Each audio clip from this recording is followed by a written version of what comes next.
Yes बच्चों, तो हम क्वेश्चन नंबर 2 को अब डिस्कस करेंगे। क्वेश्चन नंबर 2 हमारा है, सिद्ध कीजिए कि 3 + 2√5 एक अपरिमेय संख्या है। आपको सबसे पहले मैं बता देता हूँ बच्चों, यहाँ से अपरिमेय संख्या सिद्ध करने में यहाँ से दो टाइप के क्वेश्चन बनते हैं। पहला जो टाइप है वो हमारा क्वेश्चन नंबर 1 था, जिसमें अकेला देगा आपको √2 अपरिमेय सिद्ध करने के लिए बोल सकता है, √5, √7, √11 इस तरह की कोई भी संख्या अकेला रूट देगा, बोलेगा अपरिमेय संख्या को सिद्ध कीजिए आप। जैसे हमने क्वेश्चन नंबर 1 में जो सोल्व किया वो पैटर्न आपका रहेगा। दूसरा जो टाइप है, रूट का कोई भी नंबर देके उसके साथ में कोई संख्या प्लस माइनस में आपको देगा बच्चों। जैसे क्वेश्चन नंबर 2 है, देखो क्या लिखा हो इसमें, 3 + 2√5, इसको हमें अपरिमेय संख्या करना है। ये हमारा टाइप 2 का क्वेश्चन है।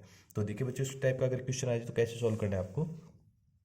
सबसे पहले मैं क्या करूंगा बच्चों, अगेन वही करना है इसमें, इसको भी हम क्या करेंगे, परिमेय संख्या मान के चलेंगे। तो क्या लिखोगे, माना 3 + 2√5 एक परिमेय संख्या है। सबसे पहले हमने क्या मान लिया बच्चों, इसको एक परिमेय संख्या मान लिया। अब जानते हो परिमेय संख्या वो होती है जिसको P/Q की फॉर्म में लिख सकते हो। तो इसलिए मैं 3 + 2√5 को क्या लिख दूंगा बच्चों, P/Q लिख दूंगा। अब आपको बताना पड़ेगा P और Q क्या होते हैं। तो P, Q क्या होती हैं, सह अभाज्य संख्याएं, सह अभाज्य संख्या है, और Q की वैल्यू 0 नहीं होनी चाहिए। अब देखो बच्चों, सहअभाज्य संख्या वो होती है जिसका उभयनिष्ठ गुणनखंड दोनों में सिर्फ 1 एक ही कॉमन आना चाहिए और कोई संख्या कॉमन नहीं आनी चाहिए। अब आपको क्या करना है बच्चों, रूट को सिर्फ लेफ्ट साइड में रखना है, बाकी सारी संख्याओं को इधर राइट साइड में भेज देना है। तो सबसे पहले मैं +3 को इधर भेज देता हूँ, इस +3 को इधर। तो आपको पता है प्लस की कोई संख्या जब राइट साइड में जाएगी माइनस की बन जाएगी। तो इधर बचेगा 2√5 बराबर P/Q, ये प्लस का 3 इधर आके माइनस का 3 बट्टा 1 लिख दो आप। अब इन दोनों का लघुत्तम ले लो, Q और 1 का लघुत्तम Q आएगा, तो ये तो बनेगा P - 3 का Q से क्या 3Q, और इधर हमारा चल रहा है 2√5 के इक्वल आ गया। अब मैंने क्या बोला था, सिर्फ रूट को ही रखना है। अब इसके गुणा में 2 आ गया, इधर भाग में चला जाएगा, तो इसलिए √5 बराबर क्या आ गया बच्चों, P - 3Q अपॉन 2 का गुणा इस Q के साथ नीचे 2Q बन जाएगा। ये हमारी क्या आ गई, √5 के बराबर। हमने रूट को एक तरफ रख लिया, बाकी सभी संख्याओं को आगे भेज दिया है। अब ध्यान से देखना बच्चों, P Q क्या थे, सहभाज्य यानी पूर्णांक संख्याएं थी। 3 भी पूर्णांक है, 2 भी, ऊपर वाला भी पूर्णांक, नीचे वाला भी पूर्णांक। इसका मतलब ये क्या है, हमारी परिमेय संख्या बन गई है। और √5 क्या है बच्चों, अपरिमेय संख्या, जो हमने सिद्ध किया है क्वेश्चन नंबर 1 में। और आप जानते कभी भी अपरिमेय संख्या परिमेय संख्या के बराबर नहीं हो सकती। इसका मतलब यहाँ पे विरोधाभास हो रहा है। तो इसको कैसे लिखोगे, यहाँ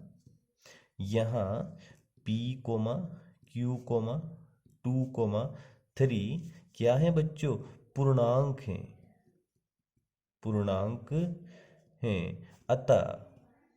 अतः P - 3Q अपॉन 2Q क्या होगी बच्चों, ये भी पूर्णांक बन जाएगा, ये भी पूर्णांक बन जाएगा।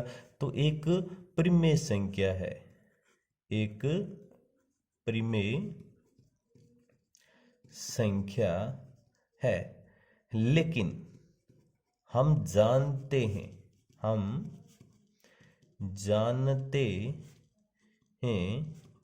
कि √5 क्या होता है बच्चों, एक अपरिमेय संख्या होता है। √5 एक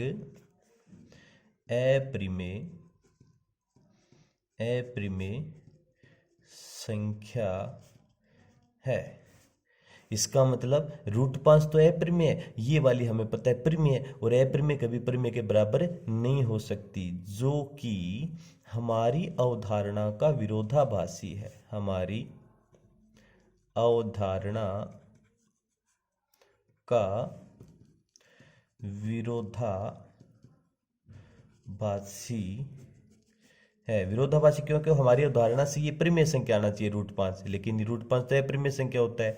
इसका मतलब इसलिए हमारी अवधारणा गलत है।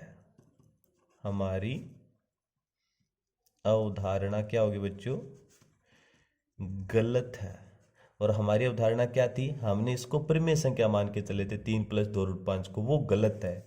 तो इसलिए 3 + 2√5 एक क्या होगा बच्चों, अपरिमेय संख्या होगा, अपरिमेय संख्या होगी।